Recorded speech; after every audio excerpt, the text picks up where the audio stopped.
Fala rapaziada, sejam muito bem-vindos a mais um vídeo no canal. Bom rapaziada, Palmeiras amassa o São Paulo, uma baita vitória de 3-1 do Palmeiras para cima do São Paulo. Quero estar deixando um vídeo aí para vocês aí da Sport TV e do Facencane falando que o Palmeiras vira a chave agora para reforçar o time com o John Arias, vários outros reforços aí, interesse em outros jogadores aí. Mas antes disso, já chega deixando seu like, se inscrevendo no nosso canal, ativando o sininho das notificações para não perder nenhum vídeo.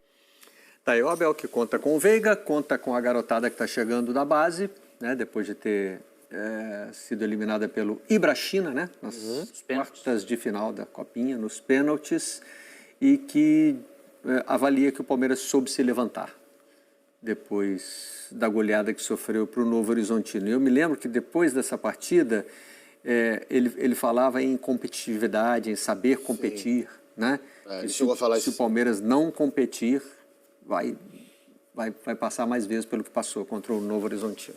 Por mais que você tenha um time muito modificado, e isso pesa demais nesse início de temporada, principalmente contra o Novo Horizontino, que estava treinando há mais tempo,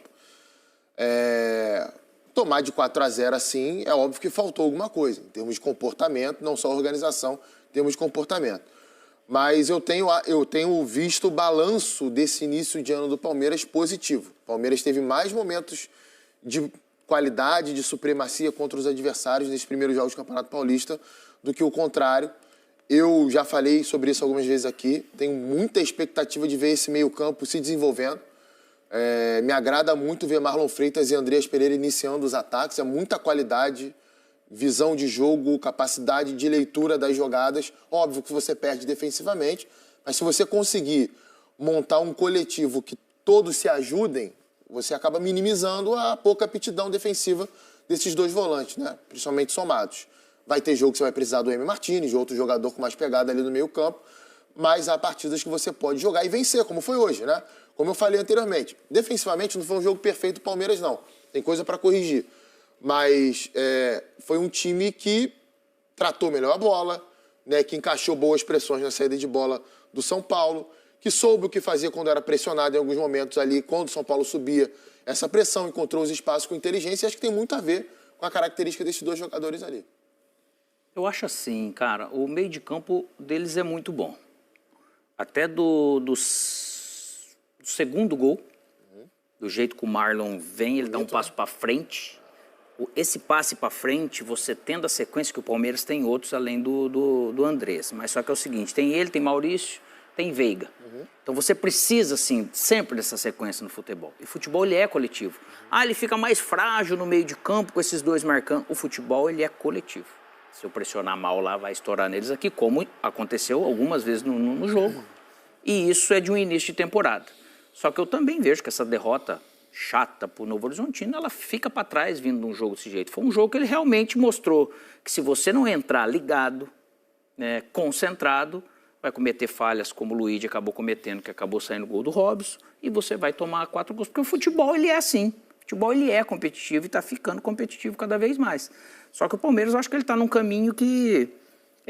ele tem uma noção muito clara dos porquês que isso acontece, de bom e de ruim. E ele consegue sempre criar algo para sair, porque é uma fortaleza, né, cara? Então essa história até do Veiga, sai, fica, não é?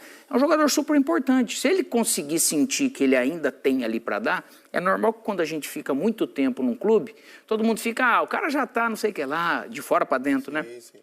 E internamente é importante passar isso pro atleta, de falar, cara, não depende de você, aqui isso é super importante. E que ele ainda realmente pode ser. Então esse elenco, eu acredito que esse time vai ter Vitor Roque no lugar do Maurício, vamos dizer, jogando assim, e esse meio campo desse jeito, com esses dois caras que faz a bola andar, que já demonstrou que eles não têm dificuldade e não vão ter por muito tempo dificuldade de se entrosar. Só rapidinho, Barreto, assim, estava tentando puxar na memória a duplas de volantes do futebol brasileiro que foram campeãs recentemente e que não tinham tanta aptidão defensiva. Lembrei do Flamengo de 19, o William Arão e Gerson.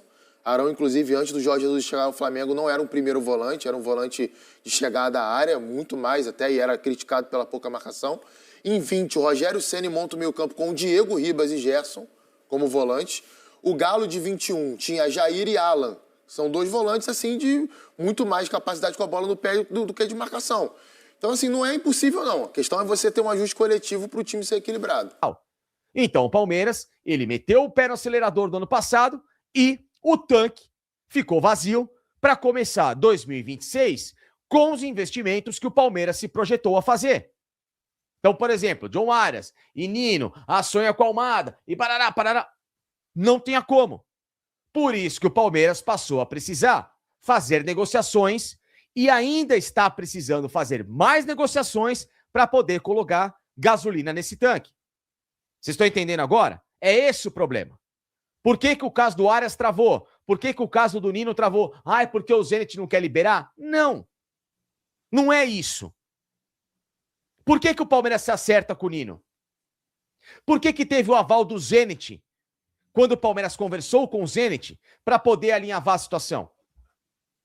Por que o Palmeiras, Wolverhampton e Arias conversam? Porque existe o interesse de todas as partes para que o negócio saia. A questão é, por que o negócio não saiu? Qual que é o motivo da lentidão? O motivo é esse. Porque no ano passado foram gastos mais de 55 milhões de euros em bagre. Emiliano, Jefité, Sousa, Facundo, Mikael. E aí você vai somar o valor desses caras e você vai ver que o Palmeiras gastou muito além do que o esperado. Só esses caras foram 55 milhões. Tira esses 55 milhões, tira esses 5 caras e coloque, sei lá, de 5, substitua por 3. 3 jogadores de cerca de 17 milhões. Você teria um time mais forte, mais pronto e talvez que pudesse ter batido o campeão. O problema foi como o Palmeiras gastou alguns valores. Então ele foi com o pé no acelerador, ele errou em contratações, tanto é que agora está tentando se desfazer. Um deles já foi embora. Que foi o Facundo Torres, por 2 milhões a menos do que o Palmeiras ganhou. Pagou em cima do cara. Ou seja, tomou um preju de 2 milhões de dólares. Queira ou não, é um preju. Então assim, meus companheiros, esse é o problema. Quando vocês falam do porquê que não dá pra sonhar com a Almada, com não sei o quê, o Atlético de Madrid falou, olha, vem conversar aqui comigo. Querem comprar parte do jogador? 20 milhões de euros. Vem cá, 20 milhões. Vem aqui, faz a proposta, parará. Ah, não, temos intenção, tal, legal. Depois vai lá e conversa com o jogador. E aí, quando começou a ver que o jogador ganhava tanto, que a luva era tanto, que o Atlético queria tanto, não sei o que, começou a jogar um monte de valor, o Palmeiras olhou e falou, puta, não dá. Que é o que acontece com todo mundo. Então o Palmeiras está esperando agora essas cartas de crédito de América do México, a carta de crédito do Austin, de etc, para poder tentar dar prosseguimento e desatar esses nós dessas negociações iniciais. Bom, rapaziada, esse foi o vídeo, né? Quero pedir sua opinião sobre o que você achou da vitória do Palmeiras sobre o São Paulo ontem, num clássico muito difícil, mas o Palmeiras foi lá, garantiu 3 pontos e é líder do Paulistão. E sobre esses reforços aí, sobre essas falas do Facincani aí, né? Sobre o porquê o Palmeiras não contratou ninguém até agora. E é isso, rapaz. Chega deixando seu like, se inscrevendo no nosso canal, ativando o sininho das notificações para não perder nenhum vídeo.